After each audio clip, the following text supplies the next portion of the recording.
Padre nuestro, tú que estás en los cielos, santificado sea tu nombre. Que hoy venga tu reino aquí en nuestros corazones, en nuestras familias y en nuestra comunidad, para tu gloria eterna. Que hables por medio de mi boca, Señor, a cada corazón, porque te necesitamos, Señor. Sin ti no podemos hacer nada. Abre nuestros ojos, danos oídos para oír y ojos para ver y corazones para recibir humildemente lo que quieres enseñarnos hoy. Por Cristo Jesús te lo pido. Amén. Amén.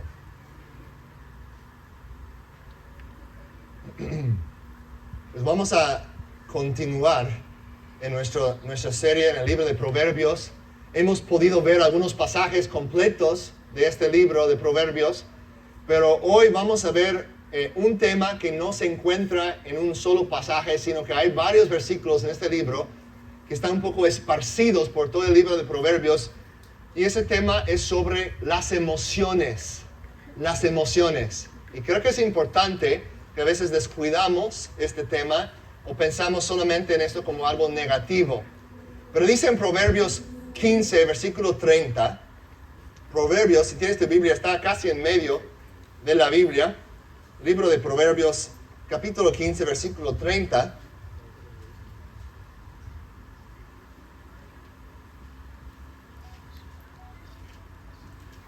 Les doy un momento para encontrarlo en sus teléfonos, también está bien. Solo ponlo en modo de avión para que no tengas otras distracciones ahí. Proverbios 15, 30. Si tienen la Biblia, la versión que hemos usado aquí es en la página 656. Proverbios 15, versículo 30. Así dice la palabra de Dios. La luz de los ojos alegra el corazón, y las buenas nuevas refrescan los huesos. La luz de los ojos, ¿qué al corazón?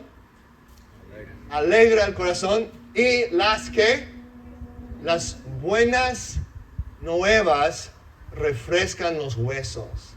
¿Qué es lo que refresca los huesos? Las buenas nuevas, las buenas noticias. El libro de Proverbios, recuerden, es Dios Padre entrenándonos en la vida nueva, entrenándonos para que vivamos con éxito en esta tierra, en su misión, como discípulos que a la vez estamos llamados a ser discípulos. ¿Cómo es la vida nueva del Evangelio entonces? ¿Cómo es nuestra nueva vida en Cristo? Específicamente, prácticamente, incluyendo nuestras emociones. ¿Cómo es la vida de un creyente en el ámbito de las emociones? Esa es la pregunta que tenemos hoy. Tal vez debemos empezar por preguntarnos cuáles son algunas emociones que experimentamos. ¿Cuáles son algunas emociones que experimentaste tal vez en esta semana o que has experimentado en tu vida? Enojo, alegría, tristeza,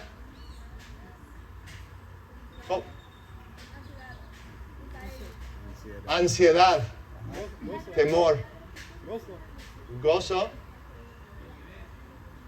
¿cómo? Timidez, compasión, preocupación y compasión también. Sí. Gratitud, pienso que sí, puede ser incluido. Ahora, otra pregunta. ¿Quién es la persona más emocional en la Biblia? ¿Quién es la persona más emocional donde vemos todo el espectro de las emociones? La persona más emocional en toda la Biblia.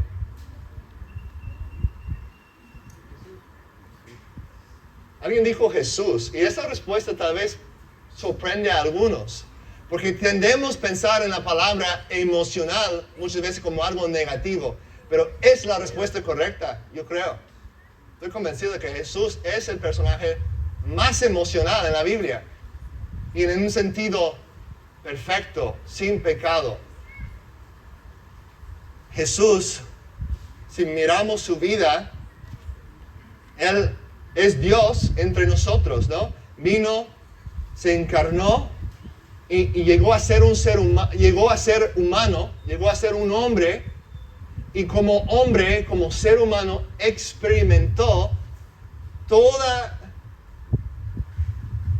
las emociones, todo el espectro de las emociones que nosotros experimentamos. Y tuvo que hacerlo porque Jesús tiene que identificarse con nosotros. Él vino como hombre para que nosotros pudiéramos tener un abogado, un mediador, un intercesor que entienda nuestras debilidades, nuestras luchas y nuestras emociones. Pero Jesús nunca pecó, nunca tuvo una emoción distorsionada, sino siempre en su forma más pura y hermosa. Las emociones, al fin de cuentas, son creadas ¿por quién? ¿Quién creó las emociones? Dios. No vienen de los demonios, no vienen de nosotros, vienen de Dios. Es el que pensó en esto, nos creó, nos pudiera haber creado sin emociones, ¿verdad? Pero no lo hizo así. ¿Por qué? Porque nos creó a su imagen. Yo pienso que Dios también en las Escrituras expresa emociones, no solamente como hombre en la persona de Jesús, pero Dios, aún antes de su encarnación, vemos que habla de su compasión, de su tristeza, de su amor. Perdón.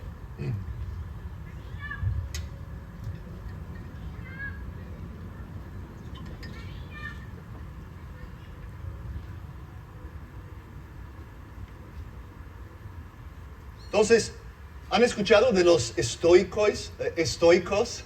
¿No? Una filosofía griega de las personas que creían que el éxito en la vida era como sobreponer las emociones, que tenían este concepto, esa filosofía apáquea. Tal vez no lo estoy pronunciando bien, pero es la libertad de la emoción. Vivir por encima de todo eso. Jesús no era un estoico. Él entró de todo corazón y con toda su emoción para redimir nuestras emociones caídas. Entonces, ¿cómo vemos la emoción real y auténtica y perfecta en Cristo? ¿Cómo lo vemos? De muchas maneras, ¿no? De muchas maneras, pero creo que su principal sentimiento en este mundo fue la compasión. La compasión.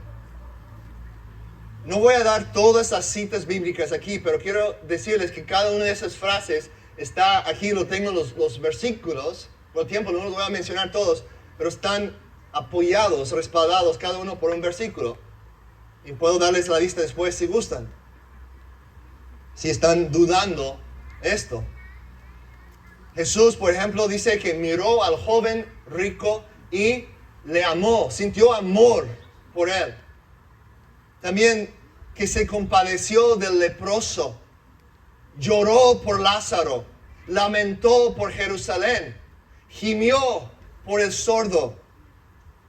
Jesús se interesaba o se preocupaba, no en el sentido de ansiedad, pero en el sentido bueno, se preocupaba profundamente por las personas.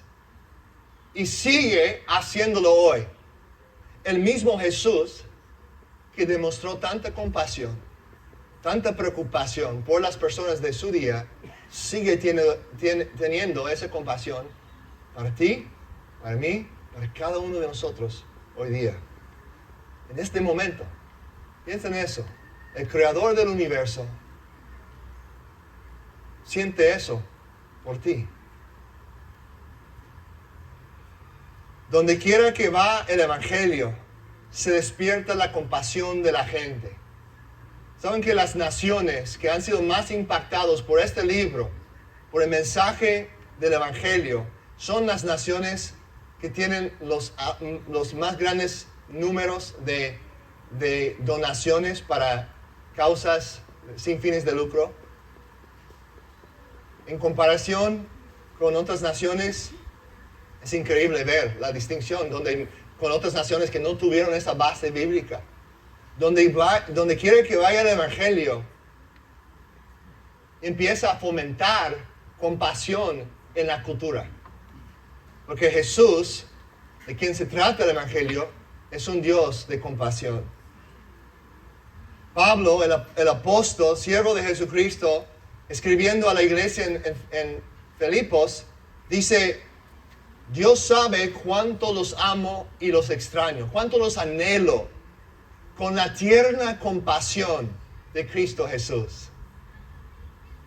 Cuando amamos los unos a los otros es con la compasión de Jesús, con la tierna compasión, con los afectos de Jesús. Y hoy las emociones del Cristo resucitado, del Cristo vivo, están fluyendo en Puerto Escondido a través de nosotros, mientras nos humillamos y nos involucramos en su misión. Las emociones del Evangelio son una parte vital de nuestro testimonio de Cristo, a nuestra ciudad, a nuestra región. Las emociones son una parte muy importante de crear una cultura centrado en Cristo, centrado en el Evangelio, en nuestra iglesia. Imagínense, ¿no deseamos eso? Que las personas puedan entrar aquí, que puedan llegar a este terreno y sentir las emociones de Cristo, sentir la compasión de Dios, sentir el amor de Cristo. ¿Cómo lo van a sentir? ¿Cómo lo van a sentir? Si no nos amamos los unos a los otros, si no morimos a nosotros mismos, si no nos humillamos y no morimos a nuestros deseos egoístas y pecaminosos.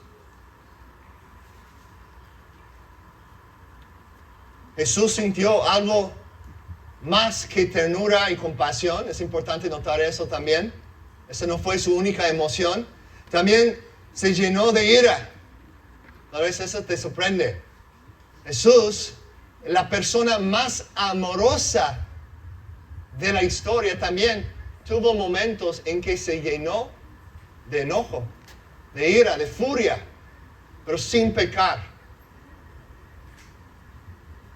Una ira justa por la maldad, por el pecado. Se enfadó del orgullo, de la soberbia de las personas. Se enfadó de la hipocresía de los maestros religiosos de su día. Se enfadó de los fariseos. Le entristeció la dureza de su corazón, dice Marcos 3:5. Cuando sus propios discípulos quisieron despedir a los niños pequeños que estaban acercándose a Jesús, Jesús se irritó y lo demostró. Dijo: dejan que los niños vengan a mí. ¿Qué están haciendo? Se molestó con sus discípulos. Sintió una ira por adultos que menospreciaban a los niños. ¿Recuerdan cuando entró en el templo? ¿Qué hizo? Cuando vio que había personas vendiendo y básicamente convirtiendo el templo de Dios en una cueva de ladrones. Los expulsó. Demostró su ira justa en este momento. Jesús nunca vaciló en resentir abiertamente lo que está mal en nuestro mundo.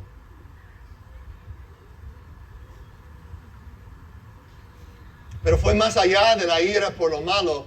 También Él sufrió en su espíritu por la maldad de este mundo. Es decir, no solamente vio la maldad afuera como algo exterior y se enojó por eso.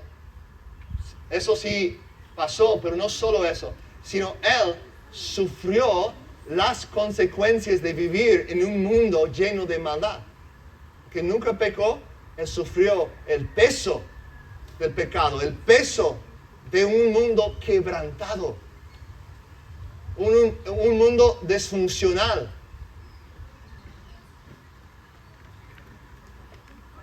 Por eso dice en Isaías 53 que, hablando de Jesús, que es un varón de dolores. Varón de dolores. Tomó nuestras penas como propias. No tenía que hacerlo. Pero la vulnerabilidad emocional forma parte del precio que el amor está dispuesto a pagar.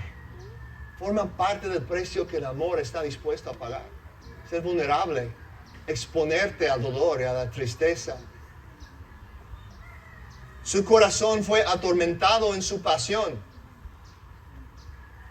Dijo, ahora está turbada mi alma, Juan 12. Mi alma está muy triste hasta la muerte, dice. Jesús conoce la tristeza más que cualquiera de nosotros.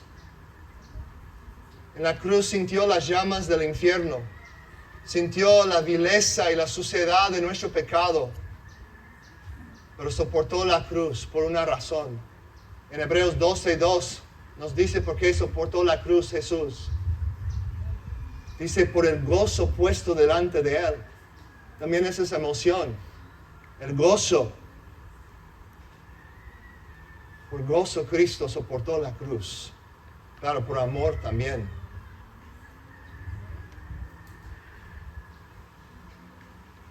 En el Salmo 47, versículo 7, creo que no lo tenemos aquí en la pantalla, no recuerdo si lo puse, creo que no. Dice, hablando de Jesús, es un salmo profético, hablando de Cristo, hablando a Cristo, y dice, has amado la justicia y aborrecido la iniquidad. Por tanto, Dios, tu Dios, te ha ungido con óleo de alegría, más que a todos tus compañeros. Cristo ha sido ungido con el aceite de alegría, más que todos sus compañeros. ¿Qué quiere decir eso? Cuando yo leo eso, me hace pensar que de todas esas personas que jamás han vivido, Cristo fue el más alegre, el que más vivió con gozo en su corazón. Dice en Juan 15 que Él vino para que, Él dice, yo vine para que mi gozo esté en ustedes y su gozo sea completo. No vino a darnos una ética sin emociones, vino a darnos la plenitud de su alegría. Quiero, mi amigo, mi hermano, mi hermana, quiero que veas hoy a Jesús en la plenitud de su grandeza, de su belleza, en la plenitud de sus emociones. Como el ser humano perfecto que conoce todo el espectro de las emociones que tú has sentido y lo sabe, los conoce. No solamente sabe de ellas, sino las conoce, las ha experimentado profundamente en su ser. Jesús vivió por nosotros en nuestro lugar, con cada emoción alineada perfectamente con Dios. Y aquí en el libro de Proverbios tenemos su sabiduría para nuestras emociones. Nuestras emociones turbulentas, nuestras emociones negativas, nuestras emociones muertas que hemos apagado por no sentir más, nuestras emociones distorsionadas. El libro de Proverbios nos da sabiduría para alinearnos con el corazón de Dios. Necesitamos la vida emocional de Cristo, con nuestros hijos, con tu esposa, con tu esposo, con tus papás, con tus compañeros en el trabajo. Necesitamos el corazón de Cristo, las emociones de Cristo. Y Él quiere darnos todo eso. Esa es la buena noticia. Voy a mencionar algunas cosas breves aquí en el libro de Proverbios. En Proverbios 1:7, aquí lo tenemos en la pantalla también, lo pueden buscar en su Biblia, capítulo 1, versículo 7. Dice, noten cuál emoción, pongan atención, ¿cuál es la emoción aquí? El temor del Señor es el principio de la sabiduría, y los necios desprecian la sabiduría y la instrucción. ¿Cuál es la emoción? Temor. Temor, ¿no? También dice lo mismo en Proverbios 9:10. El principio de la sabiduría es el, ¿qué? Temor del Señor. Y el conocimiento del santo es inteligencia. Ahora, vamos a ver esa misma emoción, pero en otro contexto. Proverbios 28:1. El impío, el malvado, el que no sigue a Dios, ¿qué dice?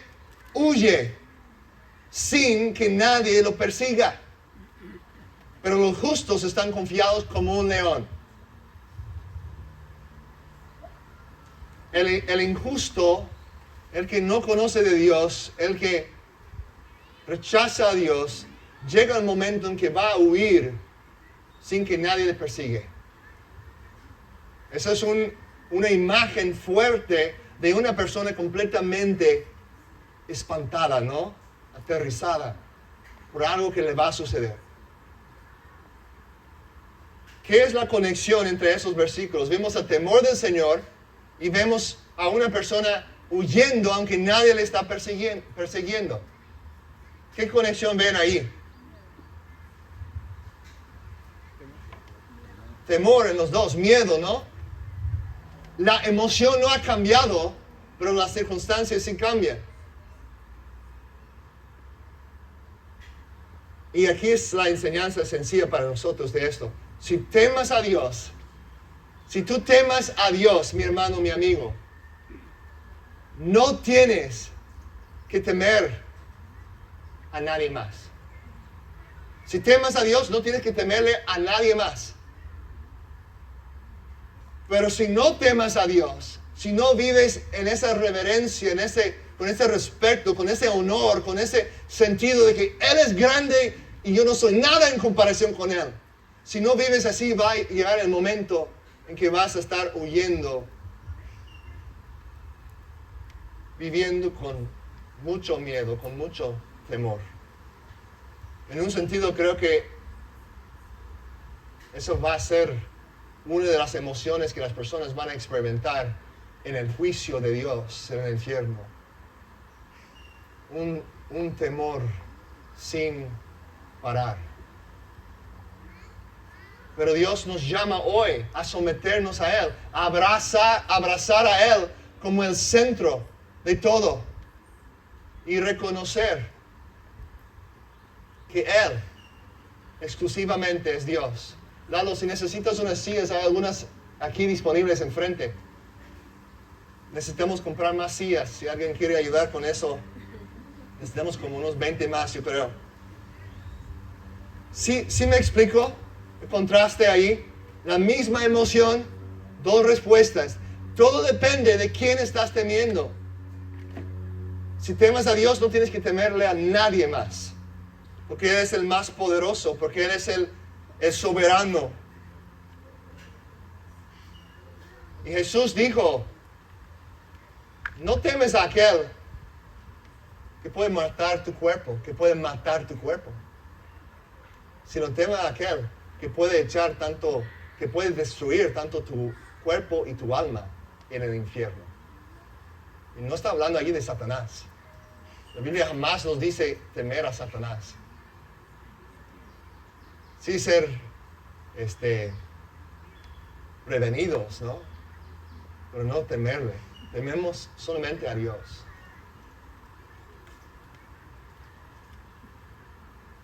Entonces te pregunto,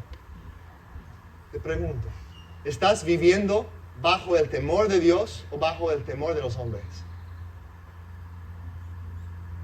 Profundamente en tu alma, tu deseo, tu miedo ahí que tienes, ¿es agradar a las personas? ¿Es caer bien ante la gente? ¿Es ser aceptado en este mundo por otro ser humano? ¿O tu deseo más profundo es honrar a Dios? Pregúntate esa pregunta. Reflexiona en eso.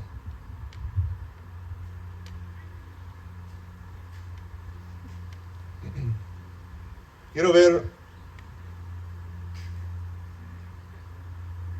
unos versículos sobre la furia, sobre la ira y la moderación. La ira también es una emoción. Y eso nos sorprende a muchos, pero es una emoción buena, porque las emociones son creadas por Dios. Por eso la Biblia dice, en tu enojo no peques. No dice, no te enojes. La Biblia jamás dice, no te enojes. Sino dice, en tu enojo no peques. Es decir, que hay un tipo de enojo que no es pecaminoso. Pero hay que tener mucho cuidado porque el enojo básicamente, ¿qué es? Es como sentir algo profundamente en tu ser. Sentir algo, que algo es correcto, que algo debe de ser de una forma. Y sentir mucha pasión por ver esa cosa como debe de ser, ¿no? Eso es como la raíz del enojo. Y el problema es que somos egoístas, entonces lo que más nos importa es nosotros mismos. Entonces muchas de nuestras expresiones de enojo no son tan buenas porque están basados en sentir tan controlados profundamente en nuestro ser, tan impulsados por un deseo fuerte, pero no un deseo para Dios y su gloria, sino un deseo para nosotros y nuestra gloria, ¿no? Y ahí es donde nos equivocamos con la ira. Es básicamente sentir profundamente en tu alma que algo importa. Que algo importa. Y no hay nada malo de eso. La pregunta es, ¿qué es lo que más importa para ti? ¿Tus deseos egoístas? ¿O Dios y las demás personas? Servir a los demás. Proverbios 19:11. La discreción del hombre, a ver si lo tenemos aquí, la discreción del hombre le hace lento para la ira y su gloria es pasar por alto una ofensa. Un hombre sabio no es un hombre que nunca se siente conmovido en su espíritu, sino uno que no actúa sin dominio propio, que no actúa sin pensar antes. Algunos de mis hijos tienen mucha pasión, son muy apasionados y creo que Dios los va a usar, a todos Dios los va a usar. Pero algunos de ellos, veo su pasión y me pregunto, ¿cuántas vidas van a impactar por el entusiasmo, por la carisma que tienen? Pero muchas veces como papá hay muchos choques por ese mismo entusiasmo, ¿no? Y lo que trato de hacer no es aplastar, no es restringir ese entusiasmo, sino canalizarlo, ¿no? Moverlo en la dirección correcta. Ayudarles a tener dominio propio para que sepan el contexto correcto de soltar esa pasión, ¿no? Proverbios 29:22 en la NTV dice, la persona enojada comienza pleitos. El que pierde los estribos con facilidad comete todo tipo de pecados. No es tanto enojarnos que es pecado, sino perder los estribos. Proverbios 14:29. El lento para la ira tiene gran prudencia, pero el que es irascible ensalza la necedad. O la NTV dice, los que tienen entendimiento no pierden los estribos. Los que se enojan fácilmente demuestran gran necedad. Y les tengo que confesar, hermanos, que es una área donde yo lucho mucho. En particular con algunos de mis hijos que tienen estas personalidades muy fuertes, que son líderes. He sido culpable de pecar en esa área con mis hijos, de perder los estribos. Y me arrepiento de eso. He pedido perdón a Dios y a ellos. Y Dios me está cambiando. Todavía estoy luchando, pero veo mejoramientos en eso. Pero es algo tan serio, especialmente cuando recordamos lo que dijo Jesús. Recuerden que uno que causa a uno de estos pequeños a pecar, sería mejor para él que pusieran una piedra de molino en su cuello, ¿no? Y que lo echen al mar. Algo así, ¿verdad? Jesús siente fuertemente está profundamente conmovido para proteger a los pequeños, ¿no? Yo como padre, Dios me llama a seguir su ejemplo en esa área. Controlar mi lengua, controlar el tono de mi voz. Recuerden que Jesús, cuando echó fuera lo que ya mencioné, que echó fuera a los que estaban vendiendo en el templo, hay un detalle ahí que es interesante. Dice que Jesús, antes de hacer eso, hizo un látigo de cuerdas. No es como que Jesús entró ahí en un arrebato de ira y empezó a perder los estribos con ellos. O sea, yo me imagino que ahí está entrando, él ve lo malo que está sucediendo en ese lugar, la perversión, la corrupción, la deshonestidad y todo lo que está pasando. Se enoja profundamente en su ser. Jesús está, pero enojado, bien enojado, pero sin pecado y bajo dominio propio. Jesús jamás actuó sin dominio propio. Increíble, ¿no? Él se enojó, pero me imagino más que nosotros nos hemos enojado por el pecado. Él siendo Dios y siendo santo, su ira por el pecado es aún más grande, una emoción aún más fuerte. Pero aún así se mantuvo bajo el control. Hizo un látigo. O sea, me imagino que está como, Pedro, ¿me prestas la cuerda que tienes ahí atada como cinturón? Necesito eso. Jacobo, ¿me puedes dar la tuya? Y está ahí tranquilamente formando ese látigo de cuerdas con dominio propio perfecto, pero con muchísimo enojo al mismo tiempo.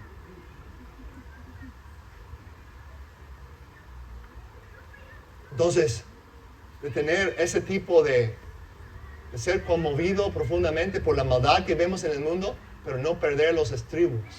Cuando perdemos los estribos, hacemos daño a las personas y hacemos daño a nosotros mismos también.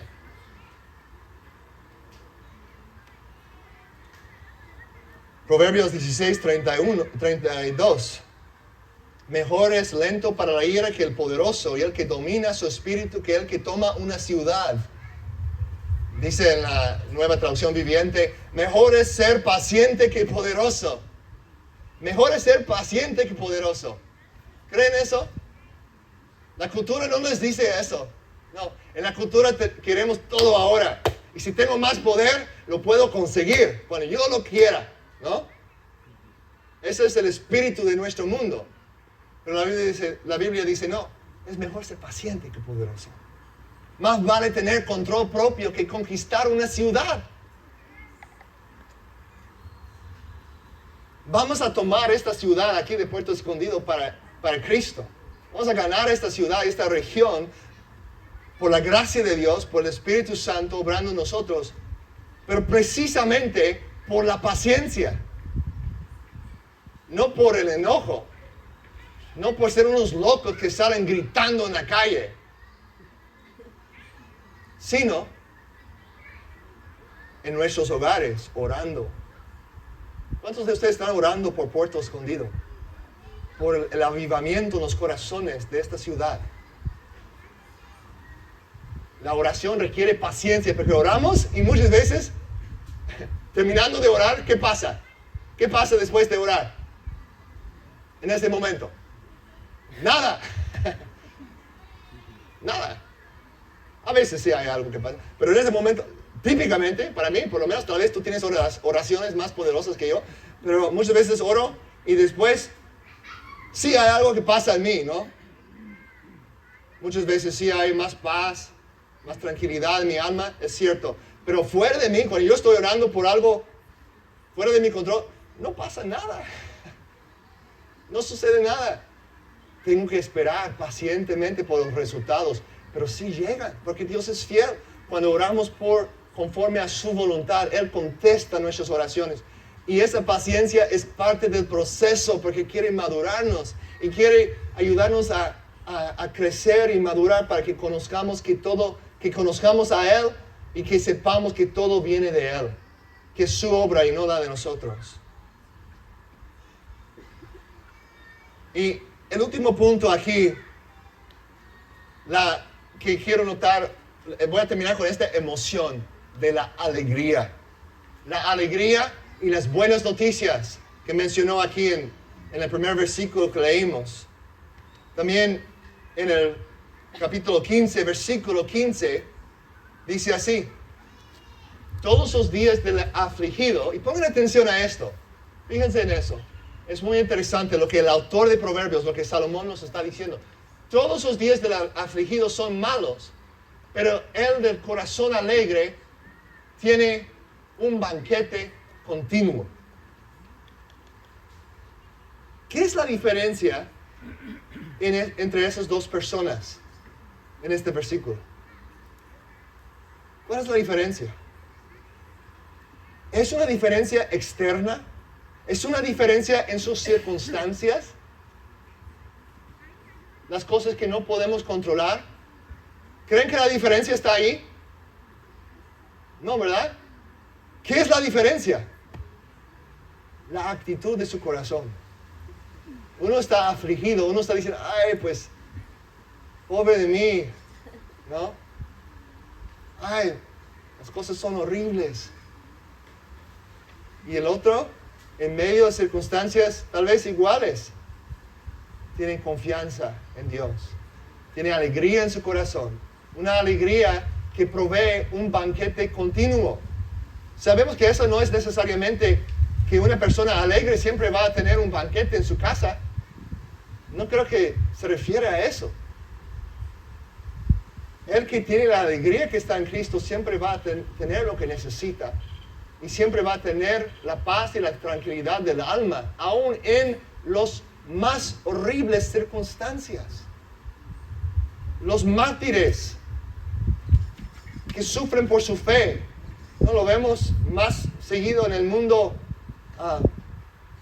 musulmán, ¿no? De personas que están ahí marchando y los terroristas ahí sacan sus espadas y les cortan las cabezas, pero en ese momento de que están ahí, muchos de ellos, vemos alegría en sus caras, vemos paz, tranquilidad, un banquete continuo. Dices, ay, no quiero ese tipo de banquete.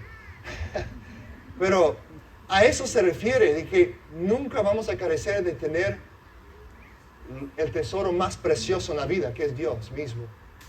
Aún en las peores circunstancias podemos ser alegres en Dios.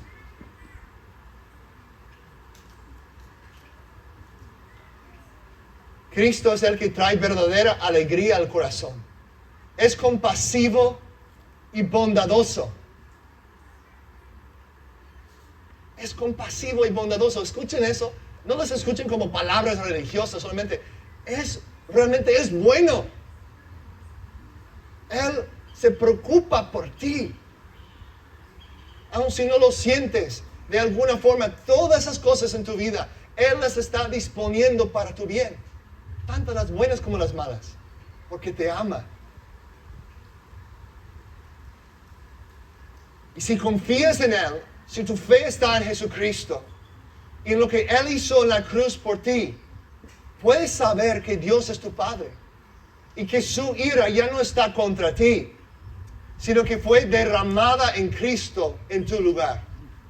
Ese enojo de Dios contra el pecado que tú merecías por ser un pecador y que yo merecía por ser un pecador, Cristo lo tomó en la cruz por nosotros. Consumado es, dijo. Él completó la obra.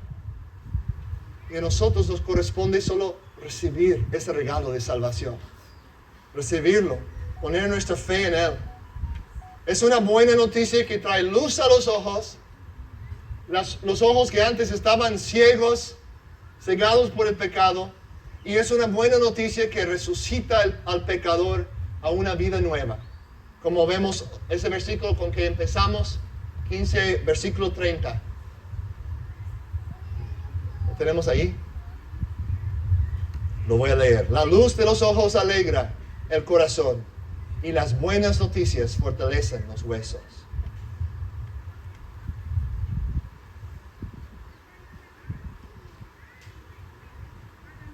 hoy mismo tú puedes sentir vivo nuevamente, poniendo tu fe en Jesús, en aquel que nos amó, que dio su vida por nosotros. Puedes ser libre de tu pecado, libre de todas esas emociones distorsionadas, de las consecuencias de eso. Empezar una nueva vida en que su Espíritu Santo entrará en ti y empieza a cambiarte desde adentro por afuera. Es un proceso. Pero hoy, si no lo has recibido, te ruego que no endurezcas tu corazón, que pongas tu fe en Cristo, que pongas tu fe en aquel que tiene compasión de cada uno de nosotros aquí hoy. Padre, gracias por este recordatorio. Gracias, Señor, que Jesús siente todo lo que sentimos nosotros. Se puede identificar con nuestras flaquezas, con nuestras debilidades, con nuestras emociones. Las conoce muy bien. Y gracias que Él fue a la cruz como un sustituto perfecto y sin pecado, sin mancha, para tomar el castigo que nosotros merecíamos, para darnos vida nueva, para conquistar el enemigo de la muerte y de Satanás que jamás hubiéramos podido conquistar. Gracias por eso. Gracias, Señor. Te amamos, Padre, porque tú nos amaste primero. Gracias. Gracias que nos amas. Amén. Amén.